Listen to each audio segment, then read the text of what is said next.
ഇത് തന്നെയാണോ സഖാവിന്റെ പണി? എന്ത് ഈ വഴുതടയില് ഇത് തന്നെയാണോ സഖാവിന്റെയും പണി? എന്ത് എന്റെ പുറകെ നടന്ന് കാശ് കൊടുക്കല്? എന്നാ ഒരു നീണ്ട ലിസ്റ്റ് അങ്ങോട്ട് തരാൻ കൊടുക്കോ? എന്റെ ചങ്ങാതി, ഇതൊക്കെയല്ലേ മനുഷ്യന്മാര് തമ്മിലുള്ള ഒരു ജീവിതം. ഉള്ളവൻ ഇല്ലാത്തവന് കൊടുക്കണമെന്നല്ലേ നിങ്ങളുടെ ബൈബിൾ വരെ പറഞ്ഞിട്ടുള്ളത്? അന്യന്റെ മുതൽ ആഗ്രഹിക്കരുതെന്നും ബൈബിളിലുണ്ട്. ഇയാളെന്നെ ബൈബിളൊന്നും പഠിപ്പിക്കണ്ട. ഇങ്ങനത്തെ ഔദാര്യങ്ങൾ എനിക്ക് ഭയങ്കര ഇൻസൾട്ടാണ്.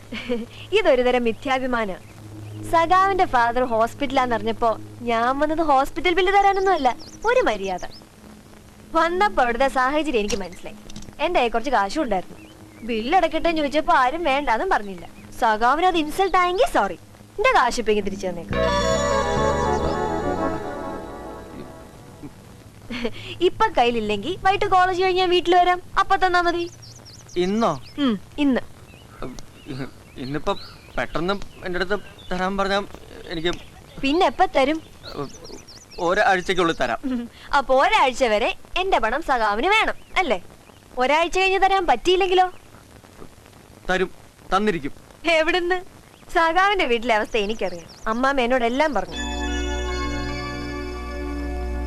എന്തിനാ സഖാവ് ഇത്ര വലിയ ടെൻഷൻ? സഖാവ് തന്നെയല്ലേ പറഞ്ഞേ, പണം വരും പോകും, 4 അക്ഷരം പഠിച്ച അതേ ഉണ്ടാവുന്നു. പരീക്ഷ വരണേ 4 അക്ഷരം പോയി പഠിക്ക്. IAS എടുത്ത് വലിയ കളക്ടർ ആവുന്ന അമ്മാമ്മയ്ക്ക് വാക്കുകൊടുത്ത ആളല്ലേ?